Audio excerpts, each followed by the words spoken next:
General Zia الحق bye major ضمیر جعفری۔ بظاہر دیکھنے میں میجر ضیاء الحق مایوس کن حد تک دوسرے افسروں کی طرح یکسانیت کے حصار میں لپٹے ہوئے معلوم ہوتے، بلکہ اسی بریگیڈ میں بعض دوسرے افسروں سے وجاہت میں ان سے کہیں نکلتے ہوئے تھے۔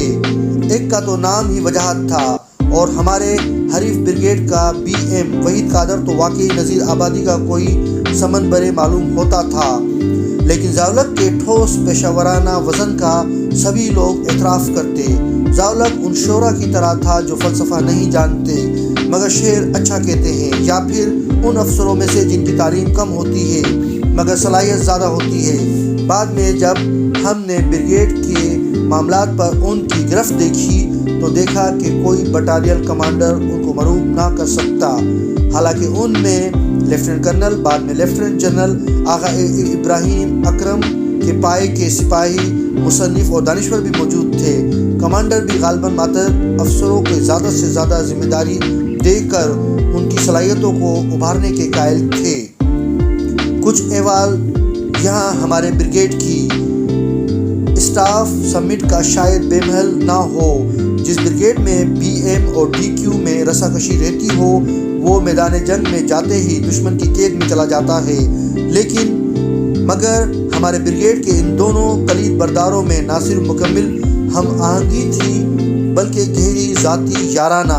ضیاء الحق امیر گلستان جنجوعہ کو پیار سے جنجو کہتے، اور چائے کے وقفے میں جب تک جنجو نہ آ جاتا چائے دانی کا گھونگھٹ الٹنے کی اجازت نہ ہوتی۔ سپاہ گری میں بھی اپنے حلقے میں دونوں کی دھوم اور دھاک تھی، یوں تباہی میں بدہی اختلاف تھا۔ ضیاء الحق دوآبا جالندھر کا میدانی، جنجوعہ کوہ نمک کا کوہستانی۔ ضیاء جتنے دھیمے اور معتمل، جنجوعے کی طبیعت میں اتنی ہی شعلگی اور بے تابی۔ ایک ستارہ دوسرا پارا۔ میجر ضیاء الحق کو شعر و ادب سے لگاؤ۔ میجر جنجوعہ کی تمام تر دلچسپیاں گولف، گھوڑ سواری اور بریگیڈ کے بندوبستی امور پر ہمہ وقت مرکوز۔ کوارٹر ماسٹر اسٹور میں کرسیاں کتنی ہیں، خیموں کی کیا حالت ہے، چنے کی دال کی کتنی بوریاں باقی ہیں، یہ سب اعداد و شمار ان کی انگلیوں پر ہوتے۔ چنے کی بوریوں سے کچھ وقت ملتا تو کوہستان نمک سے آنے والے مہمانوں کی آؤ بھگت کی نظر ہو جاتا، جو عموماً جوک در جوک آتے۔ باغبانی کا بھی شوق تھا، پہرو کھرپا لیے کیاریوں میں اترتے رہتے۔ کیاریاں چھاونی میں آج جو یہ اشجار جھومتے اور یہ پھول مسکراتے دکھائی دے رہے ہیں، انہی کے دست و بازو و پسینے کا ثمر ہیں۔ میجر ضیاء الحق کی طبیعت میں ظرافت کی خاصی چمک تھی، مگر احتیاطاً کبھی کچھ سنبھلے رہتے۔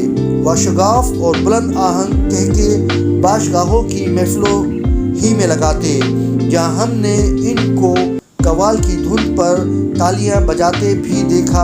ادب و شعر کا تو خیر چسکا تھا۔ بریگیڈ ہیڈ کوارٹر میں ایجوکیشن آفیسر کے کمرے کا وہی حال تھا جو میر تقی میر کے گھر کا تھا۔ میں ابتدائی رپورٹ کے لیے حاضر ہوا تو ضیاء الحق نے مجھے اس کمرے میں جھانکنا مناسب نہ سمجھا، اور جب تک کمرہ بالکل ٹچن نہ ہو گیا میرے لیے اپنے ہی کمرے میں میز بچھوائے رکھی۔ ظاہر ہے یہ شاعر ضمیر جعفری کی آؤ بھگت تھی۔ اس ملاقات میں انہوں نے ایک کل پاکستان مشاعرے کی داغ بیل بھی ڈال دی، جس کا عنوان بزم یک شب بھی انہوں نے ہی تجویز کیا۔ ان دنوں وہ مری روڈ پر مریٹر چوک کے پھاٹک سے کچھ ادھر بریگیڈ کے دفتر کی سمت بائیں ہاتھ کو نکلتی ہوئی ایک بغلی گلی کے اندر چھوٹے سے مکان میں رہتے تھے۔ رہن سہن میں سادگی کا رنگ نمایاں تھا۔ گھر پر عموماً کھدر کا شلوار کرتا پہنتے۔ کتابوں کی الماری میں نقوش کے خاص نمبر بھی تھے۔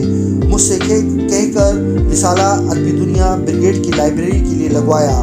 دفتر میں انگریزی کتابوں کے دوش بدوش، علامہ اقبال کی بال جبریل، حفیظ جالندھری کا شاہ نامہ اسلام اور احسان دانش کی نوائے کارغر موجود رہتی۔ شملے میں اپنے مدرسے اور دہلی میں اپنے کالج کے ادبی چٹکلے بڑے چٹخارے کے ساتھ بیان کرتے۔ میرے نزدیک اس وقت کا میجر ضیاء سراسر کتاب کا آدمی تھا، انقلاب کا آدمی نہ تھا۔ ان کے میل جول کا دائرہ بھی اپنے رینک کے افسروں تک محدود تھا۔ سماجی ربط و ضبط کی لہر میں ان کو کبھی زیادہ اونچا اڑتے نہ دیکھا۔